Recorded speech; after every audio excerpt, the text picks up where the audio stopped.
amina min fo Burkina Faso yetu na toujours ambitu ka sega akuma kelengelen kan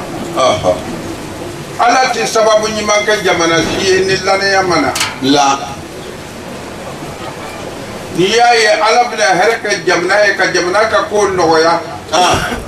o ya soro jamana yere be tilendo abe duty ci kono o kon comme en fait Burkina ya juge manyar mataya ni yaye hali bil balaw be mun andara o matlene o kon ndenu tlena ati seni yoroma la ura amra mi fo jamana moye pour que o ka se ka hakili toara o ka loko Burkina Faso ala bi fe ka here kanye ma bi fe anka ke mo tlenu ye ka kella na mo ye o kon ka justice do ani nyoche justice koroma min tubey nous au justice be fraudra mo kelen ka justice do ye tuma o tuma do mana do fa kwa mbele recherche ke timie tuma o tuma ne do nyanga na kwa mba fo kwa mbele recherche da fo kana se alifa man ken benima amma se ka fo yira na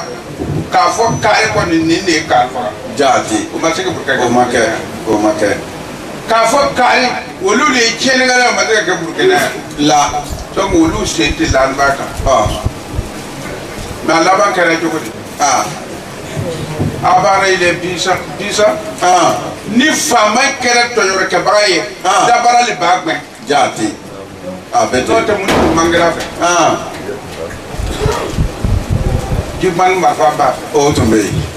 usara kumbe o be kege mu avion ba o ko ni ma foroto marfa ba fe na ya jara bi to do me akele masoro ka je Burkina ya la amase ala maso ka so biya ka Burkina bo ju kunna na ke kele kai an ka kene ngala mbenga boy no te dimar ko la antara ai fembe to ba fe atumbe aw na sila sa nu ya woro kunna ka ministre wi jati eti bible de tayina ina na bara kwa manyi wa itali be sisa an sigil be ka ofle akonde an nyake sera mba ofle fo kanya kendra mi ma nyoche ayu boy aka kiesra peu joni be kuma na kenema wa ka sawari na utina serinya itaka mo ma wele ya yoro ndo ko mo wele ko ina na ala kama tu fe tu fana mi utinya wala sa alhamdulillah na mina ni kera ko dat ko an fe o ta jujira an bo kuma lira jati o ko bo ko jure ni min ni fare ka o ka fa ni min ni burtiga ka o burka tika fa kamana ni do yere tagara yara an ka ta ye ke na ele yere ko ma fo ke ibi bo ka bla me kangar bele bilaye de o bilaye koy ura sabura nabi isa tara ka femin to an fe ya ayu muni fo ma ju kono 5 17 fo ka ta bla 19 na ka digi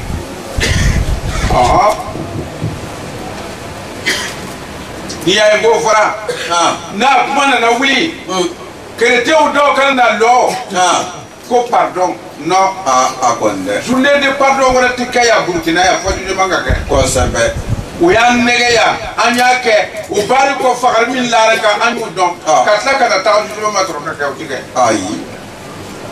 wa alifa ma jami o fana kete abura ka ta su jamana mina mba fo ali jamana fa ma cheye na ma ko sirama akadi na amadi ala bu bona were jigi wo jamana ka o masigiri mi o be ke jati fana lo ndo ko ko o be ke da tane ne croyez pas Jésus ko akana jatimira que je sois venu pour abolir la loi ou les prophètes. Akwa alimanna kana fo kullu wa ubena alimanna kana fo ko cede on be na ni ya en binin verse de ta chrétien o le ko Jésus na na ko loi be na Jésus ya ko mana te parle ma loi be jati Jésus be kuma na parle ma profiter ya dabla de alma na kama la yani awbre na fo ni Jésus ba o sera aga tuka maga kwanga nyo fanyo ka ko ka pardonner ko ka ya fanyo ma jati opposition mo ko kunta ndo ba fara al ba fara o sabe olu ba fora plateau central mo do ba fora jati ko kwanga farnyo ka ko ka sika kuma ko ka tiene ngala no la bla utike ha ali cheni tina se ka jamana maraya la ati hali bugiti ya sura konde na do ye wole ala kana fangada ma ka nyun ka cheni ga ango lu pardonner c'est que c'est tembles beti utina kaya de ni mi ya ke ibim na le chrétien wa ka lo di ko lu amadabla ako chidi amadabla akan na to ka to ba ko journée de pardon tikaya ko journée de babien tikaya tout am no journée le colonne colon nous kera ala bina hereb do burkinara note ayere nyabara jamandi ngata alfe ngata alfe na alibla amide bedemena seke na sira ka sabari ka tani luwa ya ala bina here abina nai sira tola mais mo ka ko do jatimna abeta projet ou demander jamana ou non jamana wi normal ne o kan na no ka projet kan o abla awfaya ka soro juti ta awfaya na no na maro bina ka tuli nyati sora nga nu yayi tiere le be be na ka projet ala be kan le ka projet o de o tuma ta na doni je suis venu non pour abolir ako ale manna kana kidiyo ya dabla kana kiramu ya dabla almanna ura mais pour accomplir alenna me kada mission do le dafa pour accomplir afin de la accomplir ko dafa mota almanna kullu aka dabla kerja wai ni me kanya jati ali yiuye ka wer ke hina ba ye ko minga mi fa ko pardon o te ade kerja so fena ni dadu ya kwa ko pardonner ku wana tiga ki bengi boje bana o be ka jati Jésus mo fo mo ti ama fo lu aka dabla la car je vous le dis en vérité ako ali Jésus ali bi cheli faraouye tant que le ciel et la terre ne passent point ako ni savara ni duguma kono matema ka boy few il ne disparaîtra pas de la loi un seul iota ou un seul trait de la lettre ako loi aka mayan kelen tiburi ka boy aka bouton kelen tiburi ka boy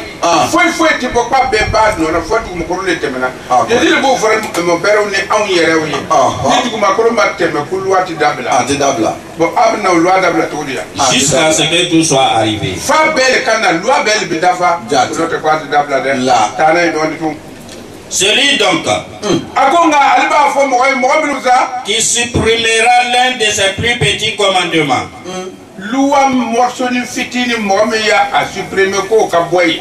et qui enseignera aux hommes à faire de même sera appelé le plus petit dans le royaume des cieux.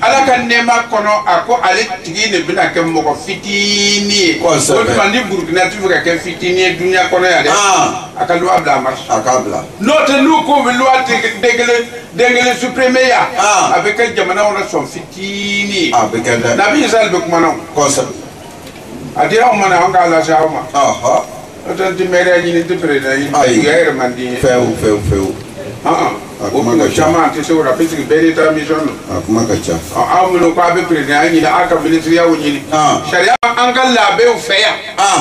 ka kuma eglise nyamo ufeya wolule yoye ko de pardonner utina nyaade la antina jeloye fe uyam faga uyam toro okera uyam sege nabi ta kwati dabla kwale ma dabla de ayafo burgina be ukatuka umye yani man lokase concept burgina be okatuka ni me yani blede kadama ala tana ki hakri to ara namma ko bara amena de siga dola de antara kan fe mali konde amadi made ko foye awon taye ko ka foli wuli bende takbir ki hakri to ara la gati namma ko sira kadi yow pour que Ivoirien on kala afia so notre nam OK amafsale tane mais celui qui les observera ako men ni mo bin na ala ka loi nu mara et qui enseignera à les observer ka tuka fo mo ko ka barake nay celui-là sera appelé grand dans le royaume des cieux. Aka de mede Burkina Faso na una nation ka loi ni mbori na una nation ka loi ni ndo aka dibisa udara ko ka pratiquer aw ne bina ke jamana na bilibili baye je oranye o bikatara era bi commencer kan abina mais na mana nation ra abi ci awdara akonde kolo jigi kolo du yiri amalo anna nakana uyetu mana mina am bina kana do suratu maida tu kono suratu maida amna do ahaya sabakono aya bina nani amido kono kabile ala be muni fore wa katabna alayhim fiha ala ko alaya sebe aka kitabu konana عليهم أن النفس بالنفس pour la semaine mon père il y a un livre qu'on a koni ka fanim la sira والعين بالعين ko ale ala ko bible ko nanao ni ka mo nyati ambi nyati pon والأنف بالأنف ni ka mo nunti ambi yere ka nunti ko sebe والأذن بالأذن ni fana ni ka mo ni karamba fleki takar ngama والأذن toro ni ka mo toro tige ambi fana toro tige ka lunete do jati وسن بالسن kenyi fana kar wabba ke ka sogo ni mi bele ya ko ni imi gane na ko sebe o bike والجروح قصاص ako jogi da tajuru sara lo parti be ay ni mewa sula be munu be burki ne kon na akar mo na fugo do mana ay sabar le kafsa ba foro akonde ko mo me de je foro fa ko de ko sabar ka to ni ti u de de je foro le fa ni je yenti e ka de ne fa etina fo fi ko ala ta fo ko be ta ma fa ko de uru ya kan ne fora akonde ni karmo fen na fa ya jamana ko nan ya ambu ne fo ka yile abike ate sara ni ta ambi ni be ka ambi ne na abike amna kana oye فمن تصدق به ni mo min ko ele ki tay dabla فهو كفارة له ako kafara biye ara ni bona min na ni sura yere binai akonde ya famu ne na fo ko ne ko ta mangale an ga loy ala majje nay ibi kafara tu bonga bonere bi digi ka abike sabu ala na fo ko man lam yakum bima anjala ومن لم يحكم بما أنزل الله Muhammad kidin ala ka fen yele ne ala ko ni mo nyaki ambi nyaki ile ko e ya fara ko tike ko tike bi tukuli فأولئك هم الظالمون ako keri galan di ko mo fle ne kar mo ne na fu ka dabla ambe burkana ambe nyon porto abete amba mo ne ko ne yi furu ni be ma fa bi jeni fo sigatala ni ma so e bi jeni wa ni kuma min fo ya bilbil ba ya tara o tala ambi ka kuma wuri ka boy ka ne ko ne ka peu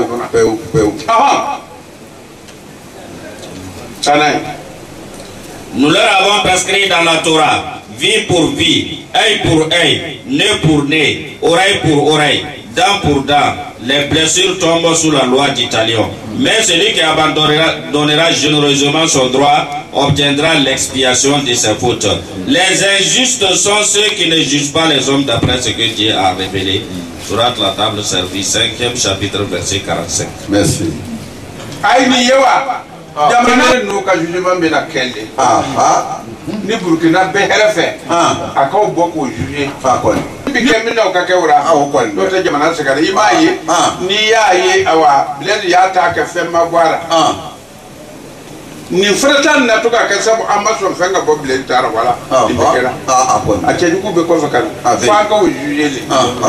ko bla burkele kan a juger tuma ka sa mi ni ala san fe la sina ka telia ka bled dama ko nde yona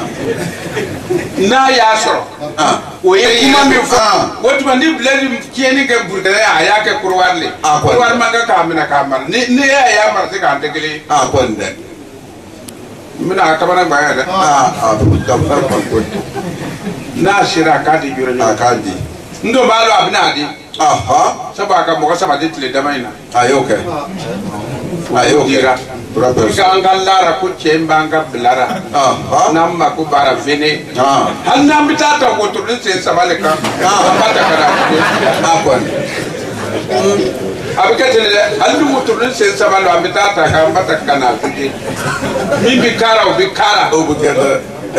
no ta sika tote de ni Burkina Faso ya kunya ni tote cheni ti dabla Burkina la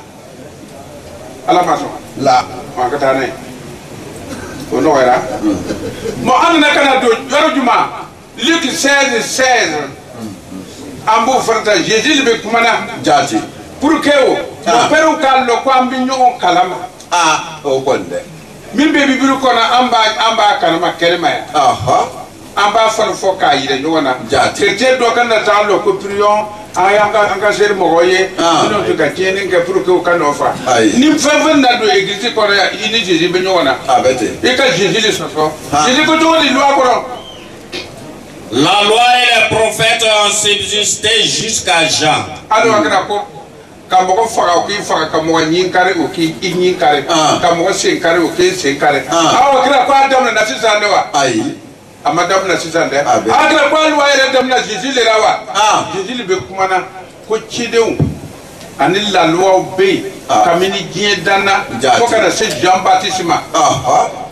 Depuis lors,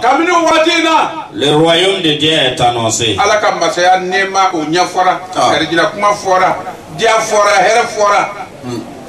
Et chacun use de violence pour y entrer. ako kamini wati na sa chrétien jamao alislam jamao minut beyi o bella jeri bi fe ka den ka loi ni to fando na ka violence ka ta gri ka do ergina ko sebe o tikede imana tanga mo ye ay sungal sera ay sheri ay ninninke o ti loi denkele ka ko lo islam o o fa ka den ka do ergina ko no akra ko ser puntani lo jan serni ani koko somna sunni akra ko le bina o do ergina ko no dala nu yulu kesa ala ba nu mo ko mai tikke mo ko mai ni mal waneta feu ni ma ala kan wata feu itikke mo ko mai la bo mo ko turate kamidie dana o be ala ka sharia kanama be be fe ka denka do ergina ko no ka soro ale ma sharia ke ka soro alti sharia fe fo ka ke seri mu jama ite ni ku goro basi do basa ko ne eja ku goro basi o go lai atiganga ergina soro ni lo ka nyalo soro su kabari ite be se autai je o bu klinde soro si bil lo ka tle halo tle kre ako nu ba ese un basi be ba ka se akele wow ka munu ka ta ka tlo ka sabai ki fien do nda tu nu ma fo ese mbo ekiri ka ta bwa ka da ta boda ani ba de ko lo ka ba de ka sa ko lo ka nyateo ko e ka loi fana bolle wo de ka fo ka Il est plus facile. apa ka no ko jugu Que le ciel et la terre passent. sans faire de dugu makru te me ka no ko je di ba fora de Il ne l'est qu'un seul trait de la lettre de la loi vienne à tomber.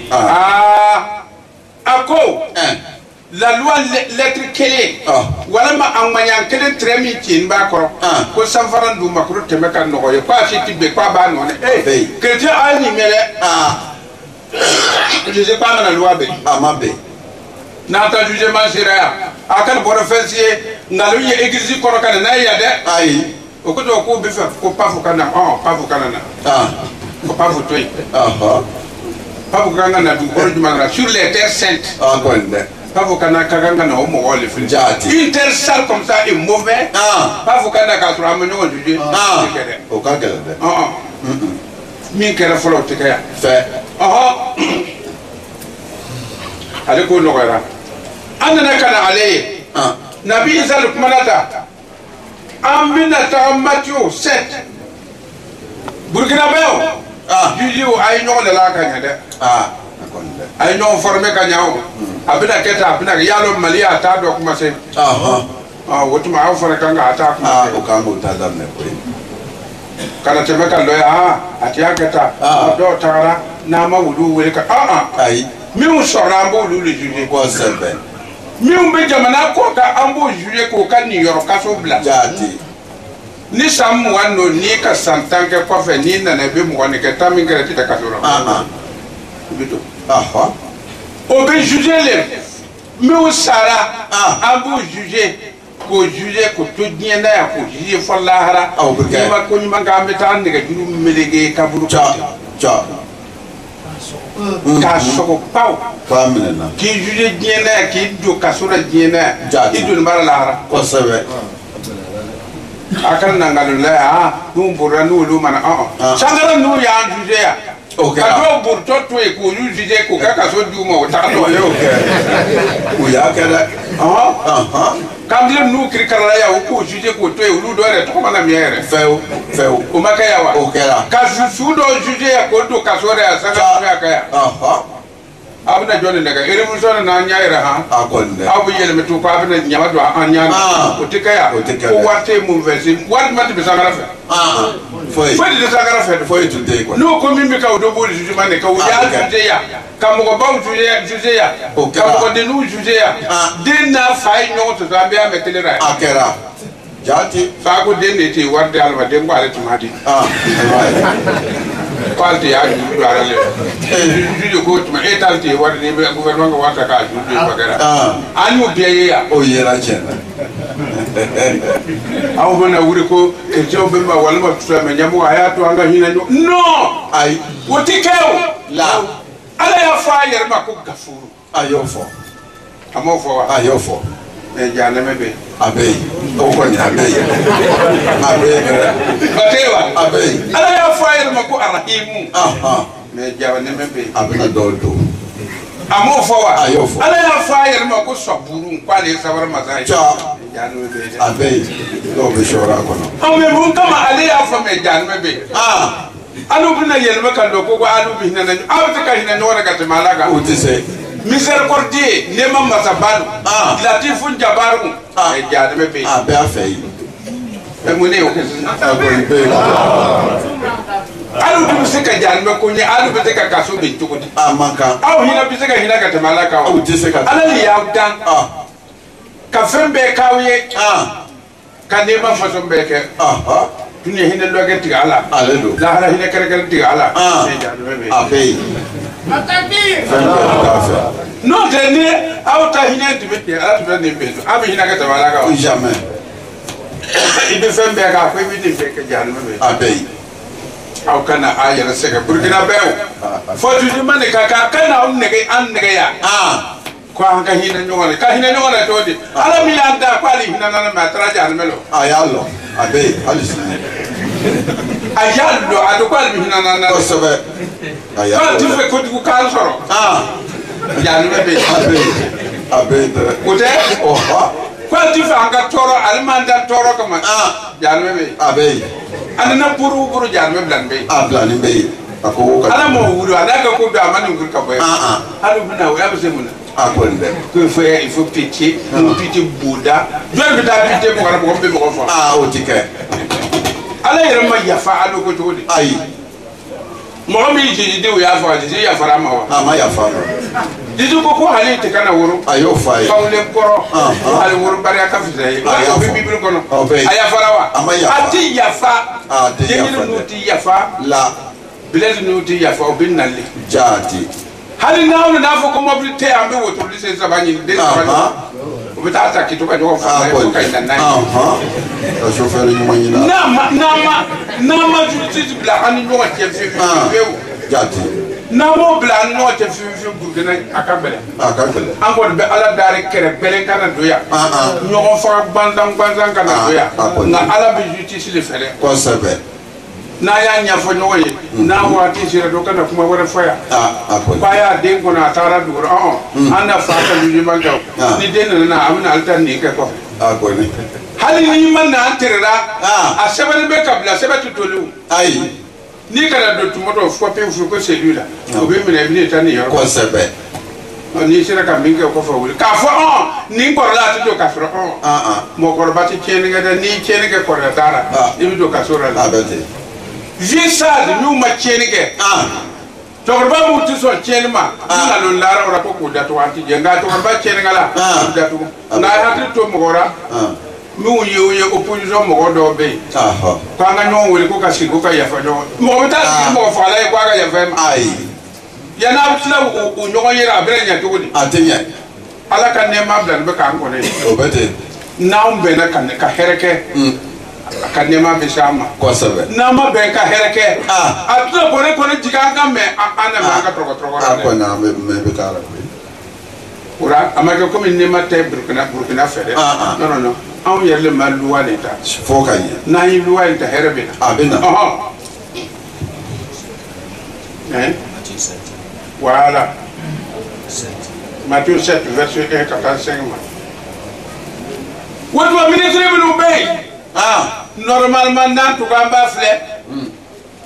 yanni an tɛ ka voter ka députés choisir an tɛ ka députés cogo filɛ fɔlɔ a kɔni défaut tɛ ra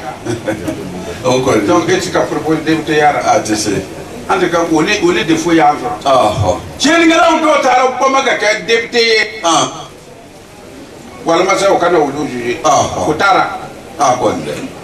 o taara dɛ ele yɛrɛ juger ka di biɛ ye a kɔni i ta député bonya bɛ bɔ yen na jamana drapeau de ta kɛ kɔdule k'i kɛ i ka bɛ o taara i ka couverture bi bɔ i kan pewu an b'a di mɔgɔ wɛrɛ ma i kelen tɛ jamana den ye député o fana ye ko b'a ye a kɔni dɛ wari ɲini sira tɛ ko commerce don n'o tɛ e dun ye ministre ye o wari le ka se a ma député ya t'ale a kɔni dɛ o le kɔni ka se o de na tiɲɛ i bolo i ka yɛlɛma ka kɛ député ka jigin tugun i bɛ taara duguma la i bɛ wari ɲini la de ko nin man dɔgɔ n'o mina o taara a bɛ juger kɔrɔ de k'a filɛ o n y'o le f'a ye a ka forokɛ nin bɛ a kɔni k'a yɛrɛ cɛ siri yɔrɔ 3 filiye dun bɛ k'o siri ka ceinture siri ka karavati siri k'i ɲɛ wusu a bɛ kɛ ten de a bɛ kɛ ten an ma jeli voté wɛ an ye jeli ka kumakanw de voté an bɛ baara kɛ dɛ jeli kɔ na voté la an ye kɔrɔ kelen voté kosɛbɛ jeliya in dabila forokɛya in dabila karamɔgɔw ni a bɛ n'u ka ɛsekɔrɔya bɛ wuli o bila yen an k'u ta ɛsekɔrɔya bɛ wuli ka to ka kuma dɔɔnin an tɛ ɲuman kɛ foyi. Ne jugez point afin que vous ne soyez point jugés. A ko i kana mɔgɔ juge n'i yɛrɛ ma juge ko le o mɔgɔ kana kɛ ministre ye ko i bɛ na mɔgɔ juge ni i yɛrɛ min sɔn la la i b'i yɛrɛ kɔlɔsi ni ne kɛra ye est ce que kuma in tɛna wuli wa a ye mɔgɔ wɛrɛ bila ka supiliant bɛ yen a y'ale bila ne bɛna dɔn ka kɔ kɔni fɔlɔ a mana kɛ min ye wuli ye danaya ye n'u ye ɲininka kana dogo an tɛ bɛ gouvernement dɔ in na fɔlɔ o komi a don nana kɛ ten n se ka dɔ wɛrɛ kɛ tun n bɛ fɛ o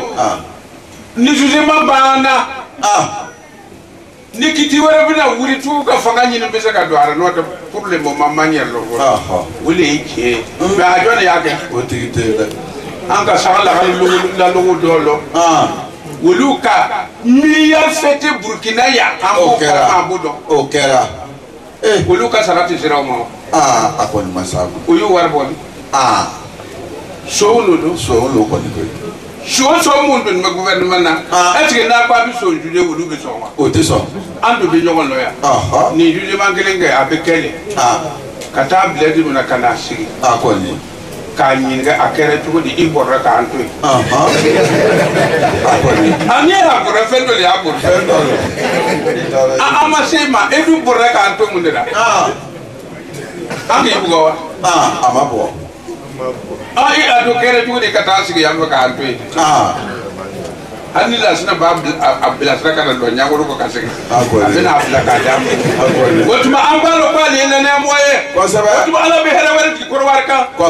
n'a nana tiɲɛnikɛla protéger a bɛ kuranɛ kɔnɔ a bɛ bibulu kɔnɔ n'a nana bien supporter k'a b'a mara Kɔrɔwari kɔnɔna k'a tɛ di an ma kɔnɔ wɛrɛ bɛ bɔ yɔrɔ wɛrɛ ka di Kɔrɔwari a ma sigi ni min ye o bɛ kɛ an to t'u fɛ o bɛ kɛ lansara b'o kalama a ka bama o a ka n'a to mɔgɔ kelen kama ka jamanadenw halaki fewu a kɛra ko mankan banna a ma ban dɛ a ma ban dɛ a sigilen bɛ k'a kɔnɔ n'a ye jurumu ko dɔ k'a bɛ wuli kosɛbɛ y'a dɔn mankan fanga jurumu de bɛ se fanga kɔrɔ fɛn dama dama de bɛ yen ye fɛn bɛɛ fitini fitini dɔ de bɛ se kɔrɔ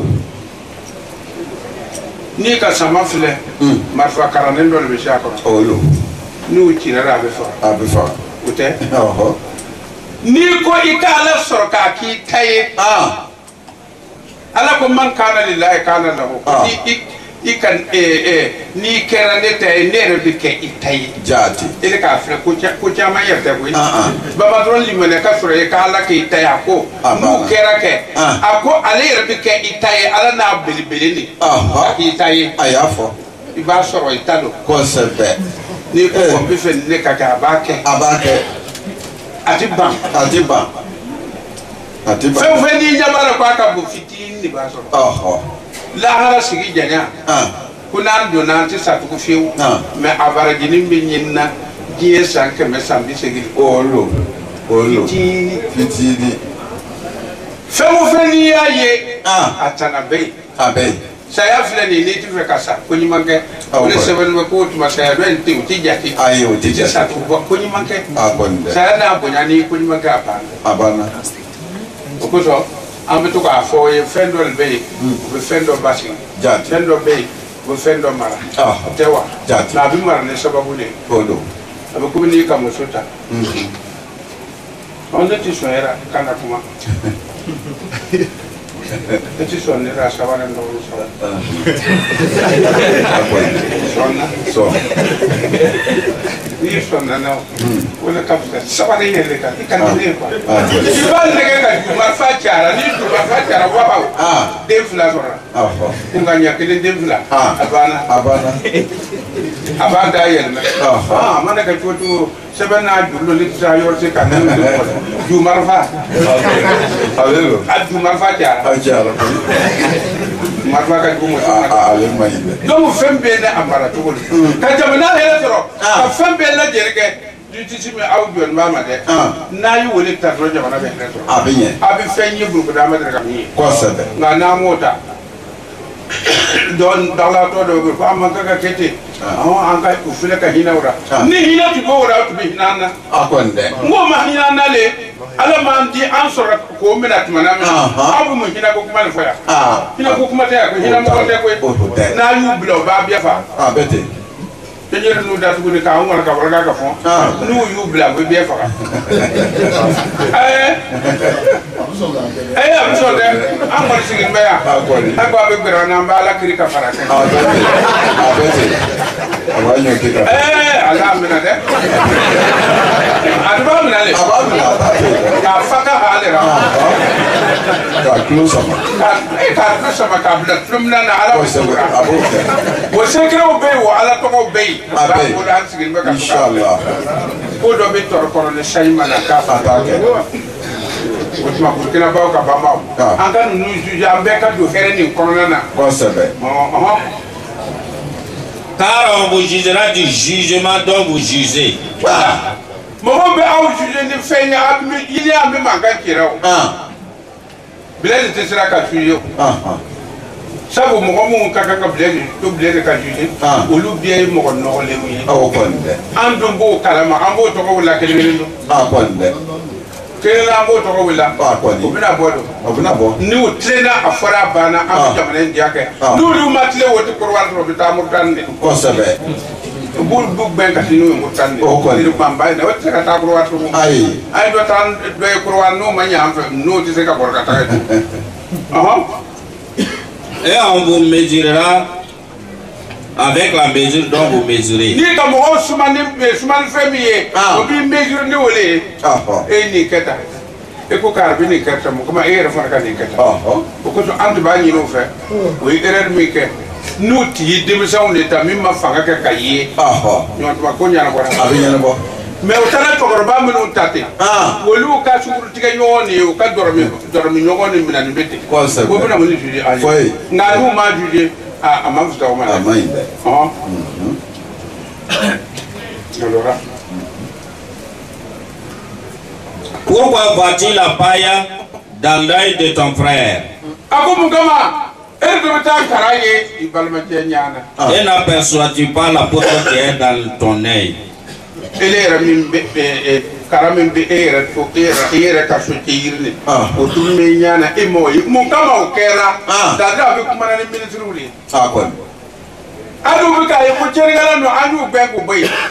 alu yɛrɛ dɔw ye tiɲɛnikɛla ye pourquoi a m'a ka tiɲɛni nɔ ye a taara ka taa kɛ ministre ye tugun a kɔni dɛ ka sigi sigi ten ka yɔrɔ garika ka lɔ ten ni juman kuma fɔra o tɛ sɔn mais ni ala sɔnn'a ma ala yɛrɛ de bɛna na ni sababu ye an bɛ n'o ye Burkina yan k'a kasɛtiw bila an kun Ou comment peux-tu dire à ton frère? a ko i b'a fɔ cogo jumɛn balimakɛ Laisse-moi ôter une paille de ton œil. a ko to ne ka ɲama bɔ i ɲa na Toi qui as une poutre dans le tien. ka do y'a sɔrɔ sobiri yiri turun bɛ ele ɲa na i ma se k'o bɔ a b'a fɔra mun de kama ni aw ma ban an ka ɲa an n'u bɛ kɛ cogo jumɛn ko an bɛ jamana wɛrɛ ladi o bɛ gɛlɛya an bɛna kɛ cogo jumɛn k'an denw ladi ka do y'a sɔrɔ anw yɛrɛ ma tile denw sɔrɔ dɔw mara ka bon dɛ an se ka den ninnu ladi n'an bɛnna kelen ma an bɛ jamana hɛrɛ sɔrɔ n'an ma bɛn kelen ma an tɛ jamana hɛrɛ sɔrɔ a tɛ sɔrɔ koyi ni jamana hɛrɛ ma sɔrɔ o y'an yɛrɛ ka ko ye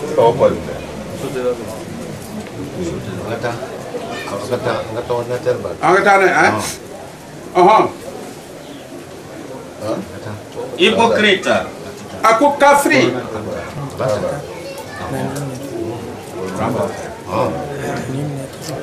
Ôte premièrement la poutre qui est dans ton œil. a ko ɲama min bɛ ɲa na o bɔ fɔlɔ Et alors, o la sa tu verras comment ôter la paille de l'œil de ton frère. n'i sera k'i ka ɲama bɔ a ko i balimakɛ ka ɲama min b'a ɲa na ko i bɛna o fana bɔ o fana bɛ bɔ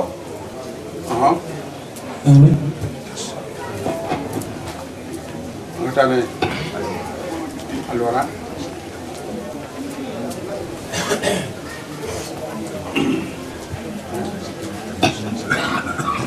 mais alhamdulillah ni dɔ bɛ se ka taa an bɛna o ta mais yan'o ka kɛ n bɛ kuma ni aw ye fɔlɔ a ka compte dayɛlɛ la k'a di aw ma a caman tun bɛ maga ni compte yɛrɛ tun bɛ dayɛlɛ la olu bɛna fisaya a ye n'olu bɛna fisaya an bɛna dɔn aw tun ko le ko ni compte tun dayɛlɛ la aw n'o tɛ ka to ka wari di bɔra ten ko a ma a ye compte dayɛlɛ a numéro filɛ nin ye min bila n bɛ ka wari ɲini ka misiri lɔ a y'u lɔn o yɛrɛ aw la a b'o lɔn fana olu tun bɛ wari bila ka kɔrɔ u bɛna continuer n'o ka taabolo nin ye u bɛna continuer n'o ka wari minɛ cogo nin ye a ti ɲinina ka di ne ma a ti di sayidu ma a bɛ bilara misiri ka compte la compte kɔrɔma min tun bɛ yen a ma bɛn dɛ mɔgɔ dɔw de bɔra olu bɛ dɔ min na compte kɔrɔma min tun bɛ yen n'an b'o poroporo k'o minɛ ɲɔgɔn bolo o wari in bɛ taa a nɔ na ye nka ninnu bɛ min minɛ na o fana bɛ taa a nɔ na pour que yɔrɔ in ka se ka dɔn ala y'an jarabi le ni min y'a jarabi faamu i na dɔ kɛ ni min m'a jarabi faamu ala yɛrɛ ko tɛ o ko a dabɔra le sisan ka fariɲafɔw lɔ aw cɛ ma compte kɔni dayɛlɛ a numéro ye nin ye a bɛna a numéro ta an b'a fɔ ka to ka taa di vagabond dɔw ma u kɔnɔ o tɛ dɛ i k'a dɔn min bɛ ala ko fɛ a yɛrɛ bɛ ala ko fɛ compte bɛ se ka di o ma n'a bɛ min kɛ a b'o kɛ n'a ma fɛn kɛ fana o kɛra a yɛrɛ la n'a ye fɛn kɛ fana a y'a k'a yɛrɛ ye o tɛ wa n'o tɛ aw tun b'a fɔra ko compte ma dayɛlɛ a bɔ a ye nin denmisɛnnin ninnu bɛɛ ka dugawu k'u ye fana pour que fariforo ka d'u ma jija ka d'u ma cɛsiri ka d'u ma an ka na ŋunuŋunukan wɛrɛ mɛn yan ni min ŋunuŋunukan wɛrɛ mɛn min ma ɲinɛ a fɔ ne ye directement ne b'a tigi yɛrɛ wele directement n'e fana ko i tɛ se k'a fɔ donc e fana de ye munafiki de ye ka na kuma wɛrɛ fɔ ye compte kɔni dayɛlɛ la a dayɛlɛ la man yukiri la karda hasana dɔw bɛ se ka juru don ala la n'o tɛ i tɛ juru da ne jabara la ne yɛrɛ fana b'a barijini nin na komi b'a ɲinɛ cogoya min na sayidu kɔrɔbaw bɛ yen compte kɔrɔman bɛ u bolo yen a kana kuma wɛrɛ fɔ ni min kan ka taa i ka wari bila o yɔrɔ min na i bɛ taa a d'u ma a bɛ kɛ min ye a bɛ kɛ o ye minnu bɛ don aw dara ni carnet ye fana o bɛ yen mɔgɔ joli don maa duuru tɛ ko maa duuru don aya ala sago an sago ala ka an dɛmɛ ala y'o tala don k'a fɔ ko a ye alubu san